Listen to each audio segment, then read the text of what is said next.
Today we gather across the United States at 50 different locations to share an intensive day of prayer. We expect over 1,000 people to be gathered for the teleconference portion of our day. I'm Gail Fitzpatrick Hopler, Executive Director of Contemplative Outreach, and joining me here in the studio are David Solomon, Coordinator from Colorado Springs, Sister Bernadette Teasdale, Coordinator of the Denver area, Janan Gilmore, Facilitator from Englewood, Colorado, and Father Thomas Keating, the founder of Contemplative Outreach. The topic for today is spirituality of centering prayer support groups.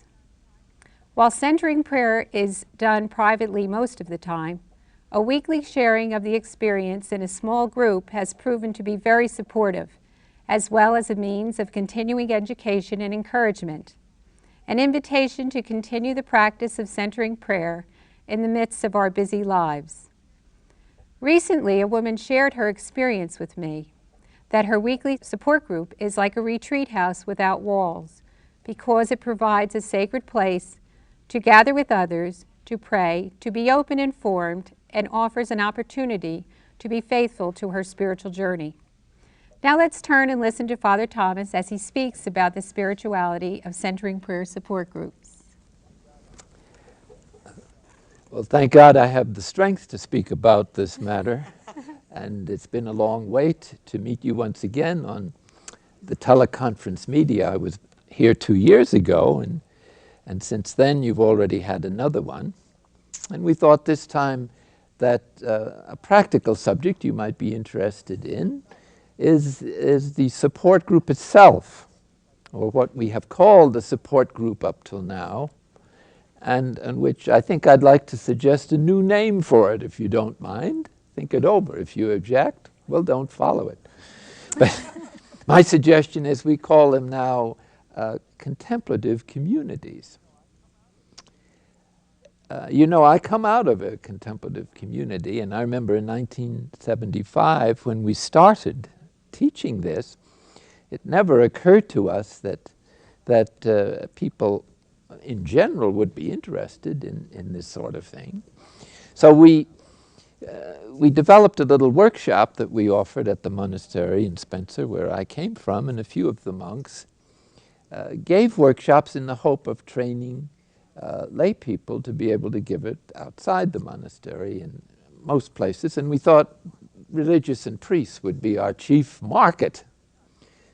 Well, it turned out that they were not the chief market, but actually lay folks are the chief market. So this basic insight has led us all the way through our history of the development of centering prayer to follow the guidance of the Spirit as He manifests Himself in actual people with their needs. So step by step we've tried to respond to your needs. And it soon became evident that if people were going to get a hold of contemplative prayer, using the centering prayer method as an entrance, they were going to need more than a casual lecture or a retreat once a year or twice a year or whatever. And how dumb can you get? Monastic life is really a support group. That's why it started in the first place. Some people wanted to find a milieu that would support their practice of contemplative prayer and their efforts to practice virtue, and they found it was too tough in the world of the corrupt Roman Empire, so they created monasteries without intending to. They went out there, and when enough people had arrived, it was a community, and then they had to build a tent or whatever, and so it grew organically, and it was enriched by the ongoing experience of these people. So that what is the contemplative community overall is basically the ongoing experience of people who are dedicated to the search of God within them and within everybody else. But that project needs a support system. Now, you don't have to enter a monastery and be supported all day long, 24 hours a day. This is not for everybody. If you want to come to Snowmass, we can put you up. But if you have to live in the life where you are, then some kind of support system is required. And at first we suggested, well, we'll tell everybody, say the prayer twice a day for half an hour or something, and that will keep them coming back to this deep source within them, which is the God who lives within us. But then we began to see that it needs to be a little bit more than that. Not too much, but it has to be enough to keep refreshing and renewing people on a fairly regular basis. And since the liturgy and the Sunday services renew our Christian faith every Sunday, and there's supposed to be a celebration of it, we thought, well, why not have a weekly meeting specifically to support this ongoing, deepening friendship with Christ, moving into interior silence and rest and into the mystery of the unknown God that Jesus called Abba. And frankly, we don't know much about this unknown God, this Abba, except a few principles. And those principles are really not enough to live by at a deep level. There needs to be some experience that relates to this unknown God as someone who, however unknown, is incredibly intimate. And so relationship is terribly important in our Christian journey, our relationship with Christ within us. And this is the foundational principle, the dogmatic principle, if you wish, of the whole spiritual journey is faith, which means not just the acknowledgement of a concept, but faith in the sense of surrender to a presence that we believe is within us, no matter how many feelings or thoughts to the contrary notwithstanding. We put our faith in this presence and we expose ourselves to the divine action on a regular basis, and this is a very vigorous exercise of faith and hope and love. And to do this on a regular basis, some support is necessary. Now, some people are very strong-willed. Maybe you're one of them. And you'll do it every day, no matter what anybody else does. But so many people were saying, they started and they stopped, or they do it a couple of times a week and then it gets a little fuzzy, and then they have the flu and they forget about it. They take a vacation or something happens to one of the kids. And so the main, nothing happens that is substantial, because the whole essence of the practice of relating to any person, but especially to God, is the regularity of the practice. That's what proves you're interested, that you care. You show up for your interview. If you don't show up, there's some doubt about how interested you are. And so it's the structure then for lay people, which we're still refining and looking for, is fundamentally to do it in private twice a day, and to have this gentle accountability of meeting weekly with the group that is similarly minded, similarly committed, and is having similar experiences, which you can share. And that sharing, we found, is profoundly bonding. At the 10-day intensives we give at Snowmass Monastery, almost once a month throughout the year, whenever we evaluated, the number one value is not the tapes, it's certainly not me, it is not even the marvelous environment, it's not even the monastic community with its beautiful liturgy. It's praying together in silence. Top priority from the point of view of experienced value of that retreat. And so we can't underestimate the value of the weekly meeting. At the same time, we have to be prompted every now and then as to what precisely are those values that are being cultivated there. And for just a few minutes, let me just talk to that. When we're praying alone, a practice like centering prayer, which prepares for contemplation, you're really committing yourself to what we call in theology the Paschal mystery. What we celebrate, or are about to celebrate at Easter, which is the passion, death, and resurrection and ascension of Jesus. So when you're sitting at the feet of Christ in an expression of faith, then you beginning to enter into the redemption of the world, beginning with your own. The Passion of Christ is the symbol of the unloading of our own unconscious, or the healing of the emotional wounds that upsets our relationship with others and with the world. The basic false self system, the consequences of original sin, if you want to use the traditional theology. Weakness, concupiscence, illusion. That's what we're dealing with when we sit in contemplative prayer, and our union is with Christ, who has taken all our melodrama, so to speak, into himself and on himself. So you might say that doing it in private is the time of sharing the passion of Christ. And so it means waiting. It means putting up with the thoughts that go by. It means enduring the unloading of the unconscious that may begin fairly soon in some people, but usually takes a year or 2 or 3 to access. It depends on what your previous preparation has been. But then when we come together in the group, in the contemplative community once a week, we've come to celebrate our silence and our experience and our purification.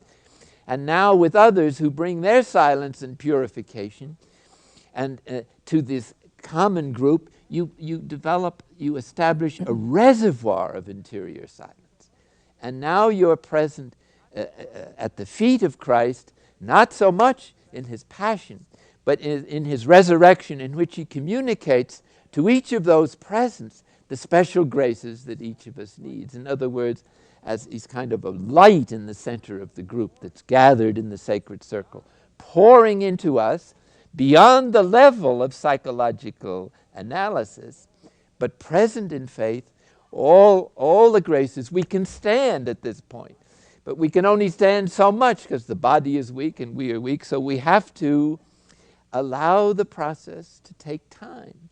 And this is what annoys some people in this age of instant satisfaction and success. There is no instant contemplation. It's a hell of a long wait. And so you're just sitting there sometimes wondering, why are you sitting there? But you're supported in other people who are asking the same stupid question. And at least there's some comfort in mystery. And so this then is, we are invited to come closer then to the heart of the mystery of our faith as we sit in the sacred circle and wait with each other. And this emphasizes the relational character of contemplative prayer. The spiritual life is not a privatized journey. You can't do it alone. But by doing it both alone and together, you begin to develop the flexibility to adjust to God's presence, however he comes into your life. And as this relationship, I'd like to emphasize that so much because it's so much understood today. God is not the other. In no sense is he really the other, as we understand that term. Rather, he's the other in the sense of the most intimate relationship you can imagine, or all the greatest human relationships rolled together: mother, father, brother, sister, friend, savior. And this presence is within us. And so it's relating to the relationship that God has initially given us in calling us into human life, and is now adding the invitation to share in his own divine nature. So what is implanted, what is transmitted to us in the sacred circle of the community prayer week after week is primarily the Trinitarian life of love. It begins to take place in us. We begin to relate to the relationship, and the relationship is one of unconditional love. So we begin to experience the fruits in our daily life of being able to do the same thing God does, which is unconditional love, forgiveness, confidence, hope, and reaching out to others in need. So the group then suggests that we must share this with others. And perhaps that's enough for the moment on that background. Sure. So perhaps we should go on to some particularities now that on the actual nature of the support group and how the contemplative community can serve that function in the concrete, and perhaps as we get questions, we'll hear of what difficulties you might have with that. We love difficulties, so the more the merrier. Well, thank you, Father Thomas. And Bernadette, would you like to share your experience in Denver and how it evolved here? Yes, be happy to, Gail. Thank you. What I'd like to share with you now is how we developed in Denver over about a 5-year period, and how we began with support groups and how it unfolded for us. And then Janana and David are going to get into the nitty-gritty part of what happens at the grassroots level in the group. Because we all began in Denver forming support groups when Archbishop Stafford invited Father Thomas to come and to teach centering prayer to all those who would be interested in the Archdiocese. And so I was asked to be a full-time coordinator for a 3-year pilot program. So I see it unfolding in a 5-year period, because we have continued, into about 3 stages. We first of all realized if we wanted to develop support groups in the parish, that we had to have strong leadership and facilitators. So we spent the first year really training facilitators, and it was Father Thomas's idea that if they saw all the tapes and had some background themselves, that they could then facilitate more comfortably with the group, and also it would show their commitment. So that's what we did. And after the first year, we had at least 35 people who were willing to go, perhaps some of them in teens, to go into the parishes. So for the next 1.5 to 2 years, we had introductory workshops, and then they were followed up with the facilitators having a 2.5 weekly session, 2.5-hour weekly session with people coming to do 20 minutes of centering prayer. And like Thomas mentioned, we did the tapes. We did the spiritual journey tapes, listening to the tape and then sharing in discussion. So this really evolved our first stage. People were really hungry for a closer relationship with God, and they wanted community. And this seemed to begin to satisfy that need. But then as it evolved, we needed to look to the facilitators to say, what else do the groups need? And so we said, as we listened, that they needed to come together periodically themselves for more formation, but they also wanted needs met in their groups so we could come together as a larger community. So we developed days of prayer, weekend intensives, and the facilitators developed a wonderful format in our mini retreat, where Father Thomas came to be with us 3 or 4 times a year, and we'd take an afternoon and evening session. The afternoon was all in silence, and we'd have centering prayer and hear from Father Thomas and some quiet time. Then after another period of prayer, we had a wonderful potluck. And these things began to grow over the time. It was like the loaves and the fishes. But we'd have up to 200 to 225 people come. And so we had that experience of a much larger community supporting us in prayer. Stage 3 really began when we saw that 2 generations of support groups were developing. Some who wanted to end after they had their 17 or 20 weeks of the tapes and decided that they wanted to disband. But other people wanted to stay together. So we saw that the next thing was ongoing formation for facilitators and other people who wanted to grow more deeply. So Rob Craig, who is part-time pastor in Georgetown, joined us part-time also. And so we were able to expand our program of courses and events to begin to nourish that.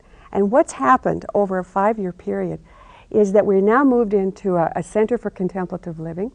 We have dedicated people who 4 or 5 years now have been in contemplative prayer and who are giving that service back. We've expanded our staff to 5 more people. Janan is one of them. And we've also had a cadre of volunteers who've been through the 10-day intensive, post-intensive formation, who are now volunteering to run our center. And we have an internship program of about 9 more people.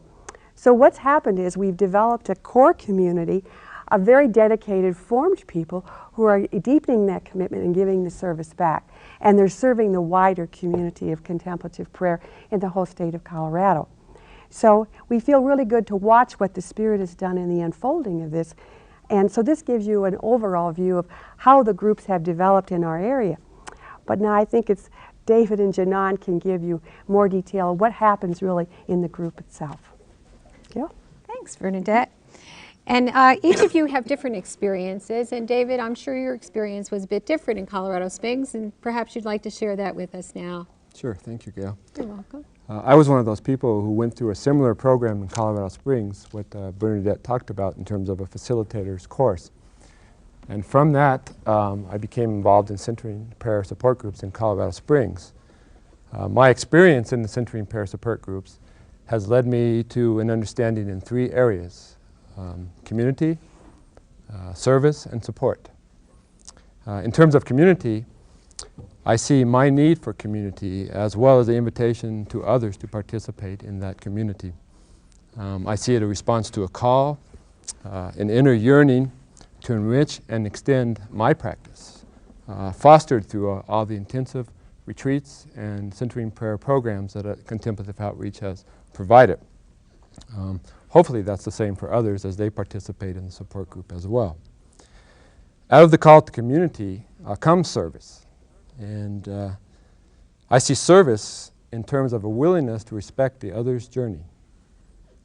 Prayer itself is a journey into the unknown, and hence the members can help each other in that area. There is this relational dynamic of learning about prayer together, as Thomas mentioned. Some functional elements of this service are that it is important that someone shows up, turns on the lights, arranges the chairs, opens the door. But there's also a need to provide an atmosphere of hospitality. Through this, you can foster sharing. Centering prayer is itself a prayer of receiving. And so, hence the hospitality provides an atmosphere for us to give back what we received. In a sense, it comes out of the silence and the deeper prayer. All the groups that I have been involved in with begin their prayer with some form of scripture reading, as opposed to inspirational reading or something of that nature. One group that I've been involved with even follows a weekday liturgy and Eucharist. And this has made me realize that the prayer is rooted in Christ. And from that, I think is one of the major contributions why this group has continued for 4.5 years. My experience has made me realize that facilitation requires a delicate balance. In a sense, the least one does, the better it is. This allows for the Spirit to come in and move and make things happen. And it's not very good, in a sense, to control the group interaction as a facilitator. In the area of providing support, I see that as each member's commitment to the prayer practice, returning to the group on a regular basis, but also on their own. The groups I have been involved with have been open groups, and by open, that means they're open to new members coming in with the proper orientation. Janan will be talking about a closed group, and it also has its benefits. I see the openness contribute to the life of the group, but it also meets the needs of those who want to tap into group prayer on an occasional basis. I have never seen this destructive to the group. In conclusion, I realize that the community service, support, and sharing allows the group itself to become facilitators. They have a life of their own. And with that, it empowers them to minister to each other. So in a sense, they become the ones who open the door, turn on the lights, arrange the chairs. And with that, it becomes a beautiful experience. Thank you, David. And Janan, I'm sure your experience is a bit different, but I imagine you have some similarities as well. Would you like to share your experience with us today? Certainly. Thank you, Gail. I got involved in the Centering Prayer Support groups, or shall we say, contemplative prayer groups, as a result of the beginning process of hearing the 17-week taped lecture series about 4 years ago. The group, as it began to meet, it developed a deeper and deeper friendship, relationship, and spiritual bonding. And as each of us became more and more committed to our prayer practice, as the end of that time of the prescribed course of 17 weeks neared the end, we realized we didn't want to discontinue our meetings. So what ended up happening is we decided to meet in my home. So there were about 5 or 6 of us, and 3 or 4 of us wanted to continue this meeting process even after this prescribed series of lectures like Bernadette has done through the center. So what happened after about a year's process of time, we had a group evolve of about 6 or 7, sometimes 8 members who, by their commitment to both the practice and to one another, began to meet. So this group is a group that has now met for about 3.5 years. And as David mentioned, it's somewhat of a closed group because we began to share on deeper and more personal levels, and each of our journeys as they began to track kind of in similar directions as our bond was very, very tight. The sharing that came to pass indicated that it would be better to keep the group not closed permanently, but closed at least until it was by mutual agreement that we had new members come in. So that is one form of group that I have facilitated. The other type of group is a group that actually met at a church in the southeast part of the metropolitan area as a result of, again, the 18-week tape series. But the thing that we found in those groups, in the open groups, although very, very valuable, and the desire to meet and pray together and share that experience of prayer was very, very powerful. Those groups were a little less intimate because people's commitment to attend the meetings was a little less. We had drop-ins and people who had more or less experience and commitment to the prayer. Just a little less solid, but also very, very valuable and good. So the experiences are similar but very different. The activities of the two groups also carried some differences. The group that met in my home as a result of the time we had prayed together, as Thomas mentioned in his talk, you may want to pray for a longer period of time as the group continues to meet. So we have, through our time of meeting, committed to have 2 centering prayer periods back to back with the meditative walk. And then following a break where we share, some of our daily experiences, weekly experiences, that we may follow that with a Lectio reading once a month. We may also take a prescribed study series of books, something like that. We have worked through several books over the years. And more recently, we, in this closed group, developed a special series under the direction of Bernadette and Rob, a deeper personal sharing series in learning more about each other's journeys, specifically, rather than a therapeutic sharing, more a faith sharing experience. In the group that meets at the church, where it's a little less intimate, we may share facilitation and have someone bring a topic for discussion, that kind of thing. But the essential elements that we found to be common to both groups, and really any of the groups that I have experienced, including the mini retreat, which Bernadette described, was number one and foremost, it was a commitment to prayer, not just in the meeting time or the gathering time or the group, but a real deep commitment to prayer in your daily life, which coming together with the group, if you hadn't prayed privately, you really didn't bring all of what I think God calls us to bring to each other. So the other essential element in this group meeting is to pray together. And as the group evolves, praying more than just 20 minutes, we all found to be very, very essential and beneficial. As David mentioned, and I think summed up so beautifully, with those 2 elements of a commitment to prayer and praying together, the service and action that evolves out of that is what it provides the energy to keep all of us together, the sharing, the silence, and the sharing of our journeys. So. Thank you, Janan.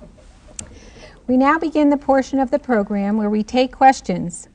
We are also going to be taking questions from here in Denver.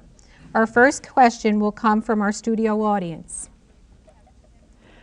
My group has a tendency to wander off on personal issues that seemingly have nothing to do with centering. Could you comment on this? Bernadette? I think one of the things that we did do, because we found that this was happening, and in training our facilitators, we developed a little contract that we suggested to the group when they began, that they would be there on time, they would do 20 minutes of prayer, but then they would focus in on the tapes themselves or the context, and so that the facilitator's role was to keep the group focused. And so that we really encourage the facilitators to not hesitate at all, just to bring the person back to say, you know, this is really important to you, we can understand that, but maybe we can talk about that later, and let's get back to the subject. And so even the first year when we trained facilitators, this was a thing we really worked on, because it's really easy, because you have your own pet project, or sometime you know this is maybe the first time you've been listened to in years, and so you're making the attempt. So we really think is to train them to keep on focus. But that little contract and guidelines to begin your group really helped too, because everybody agreed this is the way we wanted to go. Well, thank you. And we have a call coming from Joe Rose in New York. So Joe, would you go ahead with your question? Should we keep our focus on our relationship with Christ within us? Or is it all right for members to speak about other practices, such as novenas, marina programs, or 12-step programs? Okay, thank you, Joe. And David, would you like to address that question? In the groups that I've been involved with, we don't mix the two. We don't make it a centering prayer support group and a 12-step group. I think it's very important to keep that distinction, although there's important elements that are the same. Nevertheless, the 12-step groups, people that come from 12-step groups have actually gravitated to the centering prayer group because, as you know, the 11th step actually deals with that. So it's actually reinforcing and enriching to the experience and their own 12-step program. But we do try to keep the distinction. They're not the same. Okay, thank you. Gail, I'd like to add too that we encourage people to know, you keep your own prayer life. All those things, if novenas are important or those other things, but what we really support are the kind of practices that support spirituality in your everyday life, like the open mind, open heart practice, the active prayer phrase. But we talk about ways in which you can really try to implement it through spiritual practice, your daily life. How do you find spirituality is your everyday life? So there's where we zero in on practices and and try to keep the focus. And Thomas, you'd like I'd to add just like something? to add that we need to keep in mind that there's a special value in sharing a common experience, especially a spiritual one. And we encourage people to continue, as Bernadette said, the other devotions elsewhere. But the contemplative prayer community has a specific focus, and it's the experience of contemplation that people are experiencing in private and in the group that is the focus. And when everyone has the same focus, the bonding is much deeper than even if they're practicing other contemplative practices, because then they don't know what the other person is doing. Their experience is different. And so I'd say that there's no harm in having all kinds of special groups doing centering prayer, like there's a group of 12 steppers who do the centering prayer together. But I don't think you'd want to put someone who isn't in that program into that group. They might be a little bit shocked by the level of honesty and not quite prepared for it. Or you could have a group of psychiatrists, and their interests would naturally appear, or a group of businessmen, or mothers, or whatever you like. The basic idea of the centering prayer was to provide an experience at a deep level of our spiritual life that would be the source of any kind of apostolate or any kind of spirituality that you might want to build on top of it, or human experience. So that it's a source out of which we come. You might say it's Christian spirituality at its deepest root, and it can take different practical forms in daily life and so on. But the time of input is not for biblical discussion or theological debate or group therapy as such. These things might incidentally come up. It's our shared experience of this particular way of accessing the divine presence that unfolds in the traditional forms of contemplative prayer that St. John of the Cross and St. Teresa of Avila especially have described at great length. Thank you, Thomas. We have Mimi Riley on the line from Venice, Florida. Go ahead with your question, Mimi. What is your recommendation for using Lectio Divina in centering prayer groups? Do you use Lectio before centering or after centering? Okay, thank you, Mimi. Janan? Thank you.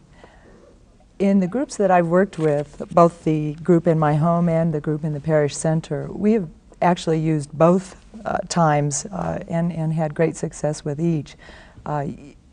What we have done at times in some of the groups is to actually arrive in silence and knowing in advance of the meeting time that we were going to start with a Lectio reading. And each of the persons in the group is aware of the process of the Lectio Divina. So what we did was went into that and actually followed the Lectio reading with a 20-minute period of silence. So that becomes a beginning of almost 30 to 40 minutes of prayer and silence, followed by a break.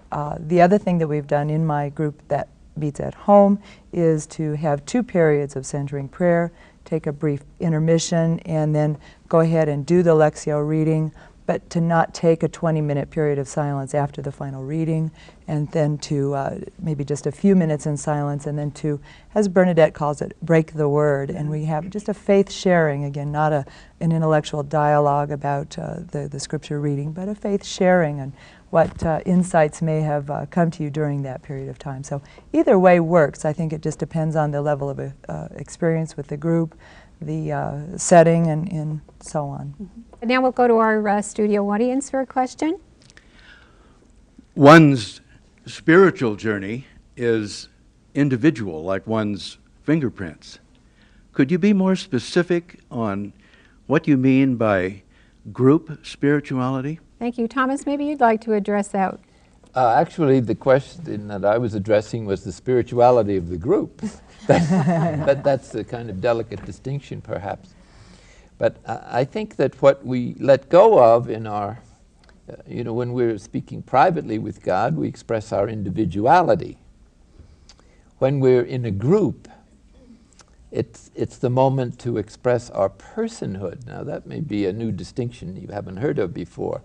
I'm distinguishing individuality, which is our persona, our concerns, our character, our personality. And this is what we're working on primarily in private with God in a kind of, you almost call it a divine therapy session. He calls to our attention what needs to be improved in our conduct at times. When the group meets together, it's a celebration of what we have in common. And what we have in common is our personhood, or our life in Christ, or Christ in you. And this is at a deeper and more subtle of our, level of our being, the level of the true self, or the deep self, where we're already one. And so this needs to be cultivated along with our individuality, because I'm not sure our individuality is going to go to heaven, but I'm sure that your personhood will get there. And that's the unique person that God created, and not the homemade self that we made. That might have to be left behind with our poor old brain when it deteriorates.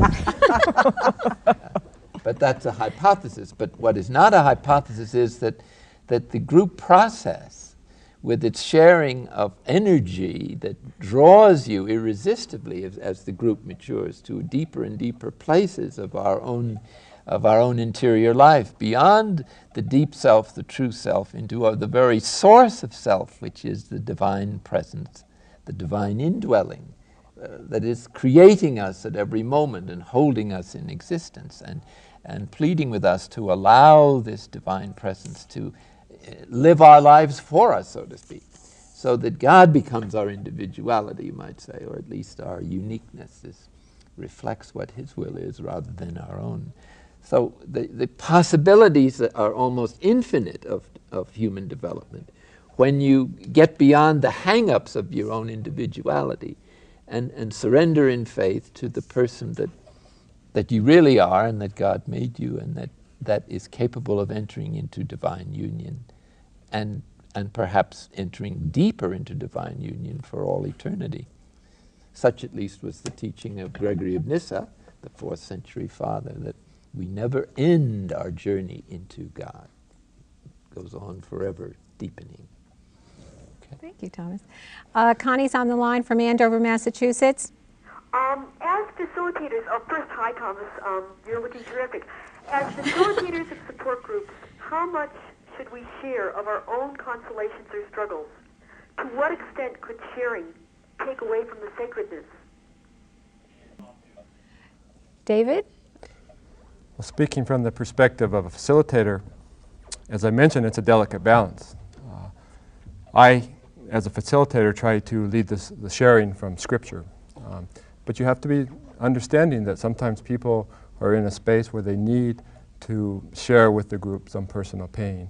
And so it's really a delicate balance. But I think in terms of a facilitator, if you let go and begin to be sensitive to the group, their gestures, their facial expressions, you can kind of find out and kind of move with them. But as I mentioned, an area of hospitality, an atmosphere of hospitality helps in that regard. And also, the facilitator has to be kind of the person to move that along if it gets too long. One of the things I might add about that, I think it depends too on the type of group that you're in. If you're really in a drop-in group and an individual comes and decides to unload their week's events or their entire emotional content on a group that really is not particularly bonded or doesn't know each other well, that can pose some problems. And that's something, as David mentioned, the delicacy of the act of the facilitator is very, very important in not to bruise someone's feelings or not to invalidate the experience that they're having, because it's obviously very real. But for instance, in the group that may be a little more closed, more bonded, and in a committed and everyone in agreement kind of format, that kind of sharing can be very, very helpful and facilitate that individual's process as well as the process of the entire group. So in the very safe environment of a more committed and bonded group, that kind of thing can work out. Also, the amount of time spent, obviously time can get out of balance to one person's needs. And one of the things that we did, we've developed a section in one of our groups of each person has a little bit of time to check in, and each person kind of knows, by way of respect for each other too, the boundaries of the amount of time that's appropriate and still allows time to continue the process of the group. So. Yes, that's very well stated. I'd just like to add that in the very beginning of a group, when you're looking at something as developed as the tapes, there's a real hazard of not having time for bonding or sharing. But obviously the sharing probably should be first about what the subject was, or if you're reading a book together. But if the longer you stay together, the deeper the bonding gets, the safer the milieu, and the group actually becomes a kind of corporate spiritual director for you, so that you can safely share experiences with them because they've either had the same experience or they have the background for sympathy. And this is why I think there's a place for a group to stay together for a time without inviting new people in until they have finished their processing. And I would say that the processing resembles quite a bit in what is called deep processing in therapy today, and with Wilson Schaef and so on. But since no one in the group is likely to be as qualified as she is, or it has to be done with some discretion. But to talk about difficulties in prayer and the purification of the unconscious, this becomes very meaningful and can receive great support from a group who's beginning to experience the same themselves, and so they can sort of lean on one another and encourage one another, and somebody maybe has come through some of that material. But I think a group that stayed together for a couple of years has the common sense corporate common sense to be able to advise someone about a particular problems in prayer perhaps better than a specific spiritual director who may not have gone through a similar process and who's coming out of an academic background primarily. I think that a group that has bonded deeply over several years is really a religious community in the full sense of that word. I mean, because that's what a religious community is supposed to be doing in the first place. I mean, not that they do this, but it's not just a set of observances, but it's rather supporting one another in the spiritual journey and bonding with one another in such a way that each one can really help out of their own experience and to be extremely accepting. One thing I would recommend facilitators is to remind the group that when someone is sharing deep pain, there must be no commentary about it. There must be no analysis of it. That must be simply accepted and embraced. And you must love the person. And just waiting and letting them complete their process is a lot more helpful, because it's the safety of the group and the articulation of the pain that is most healing, rather than usually our advice. Thank you.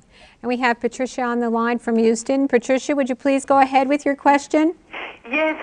How can we, as a support group, be involved in the world, in social justice? Bernadette, maybe you would like to answer that question. Did you hear the question? I did hear the question, and I'd like the whole panel to give input on this, because okay. I believe that that service and the love of God can't help but express itself. And but I think we begin first with the people we live with and that we work with, and then as we grow and as we begin to become more in the mind of Christ, we begin to see many other ways in which this can happen. But I think as we started initially, it's the way we serve each other and love each other and support our people in our group. Then groups itself can find ways of doing it. But what's happened for us is the way it's evolved. Many people are coming to serve each other through the ways I've talked about and volunteer. But I know some are working in soup kitchens. They're finding ways in which they can serve one another. In the Denver area, there's Giving Time, the Samaritan Shelter. So there's a variety of ways in which they're sensitized. But that's really been the limit of my experience. We haven't focused on the groups just doing social justice. But I think with Thomas's tape on social justice, that really initiates questions and desires to look at their life and what they can do to serve. But I'd be interested in the experience of the rest of you of how to answer that question. Sure. You want to answer? Well, basically what Bernadette said is true, is that there are many ways to do that. And as I mentioned earlier, when you come out of the prayer, your first movement is to give back to the group. From there, that can expand. And there are a variety of avenues, which you've already mentioned, so I don't need to go into those. But the one thing I do want to underscore is, which Thomas does mention, is that if we're doing that out of our own personal pain, sometimes we're doing an injustice rather than justice. So right. the real saving grace, I think, is to be aware of that as you enter into your prayer and come out of the healing rather than acting out of the pain. Another important point that seems to me is that this is the basis of any ministry at all. This is the basis for a draining ministry. This is what can enable people to put up with the impossible. It's the kind of union with Christ is fostered that can endure the terrible demands of social justice, like in the third world and ministering to the hungry. But I'd also like to suggest that one of the greatest fields of ministry today is your own family. The family today is a disaster area, I think, by any statistics, and it's probably the greatest ministry in the church, because if parents don't do their job, then children are going to spend their lives recovering from childhood. So all of us have an enormous obligation to try to give ourselves to our children in such a way that their emotional lives can get a good start. And if we are at peace and if we love them, and these are two of the great fruits of centering prayer, then I think you're contributing a great deal right. to the next generation. Not to diminish other ministries that may then develop when the children grow up. Thank you. And now we'll go to our final question in the audience. What word of encouragement would you give to a facilitator whose group is very small? I would give the same encouragement that I would to any other group, because according to the Lord Jesus, it only takes two to make a community. And that's an encouragement to couples, because even if they don't go anywhere, there's at least two that they can start a centering prayer group with if they were both on the same journey. But I know we have a fixation that it has to be a sizable group to be important, and it's true that a group of 5 or 6 has more interrelation. But I have met several groups of 2 who were not who couldn't find anybody else who were interested. And one of these have developed a little set of community guidelines, and they lived a truly religious life, the 2 of them, although they lived separately, following a way of life that they checked with each other. And I was amazed at the progress they'd made. They'd been together about 5 years, just the 2 of them, meeting faithfully, but growing with each other's help. So it's a kind of, so spiritual friendship, remember, is a community. It's very powerful if we respect the other person's journey and their differences from us, and I think that's a real group, and they're both facilitators, you might say. At the same time, I'd want to encourage very much larger groups, obviously, but maybe not too large. I think there's a point when maybe over 15 or more, unless you're gathered together for some particular course, like the videotapes. 12 or 15 is really plenty if you're going to have interaction, and when it gets to that point, you have to think, well, maybe we should start another. And I think the groups that are closed have to be a little careful that not to stagnate or not to get sort of wrapped up in their own journeys alone. And that's why if we don't receive new members, which is a way of serving other people, it's good for the closed group to maybe by turns to go out into the community and start a new group for 6 weeks and support it and nourish it, and then name a facilitator, and then they can come back to their own group. And so they could maybe once or twice a year make a little excursion, because I think there is a real danger of a group getting sort of wrapped up in itself. Another way of perhaps reaching out to others would be some, as one of the questions suggested, some sort of social concern that the nature of the group can do corporately. But we have such marvelous variety in contemplative outreach. I mean, that I hesitate to recommend a single project, because each one's individuality is going to blossom as they contact the deeper levels of their potentialities through the spiritual journey. Would you like to say a final word? Sure. Yes. It's time to draw the teleconference portion of our intensive day of prayer to a close. If you have any questions, suggestions, or comments, please write to the national office, and we'd be happy to hear from you. We've shared many ideas and thoughts about centering prayer groups. We trust that you will continue discussing this topic in your locations. We'd like to thank you all for your participation. It's very inspiring to realize that there are over 1,000 of us praying together today.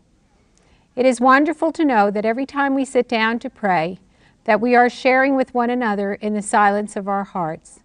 We ask God's blessings on all of you. Goodbye for now.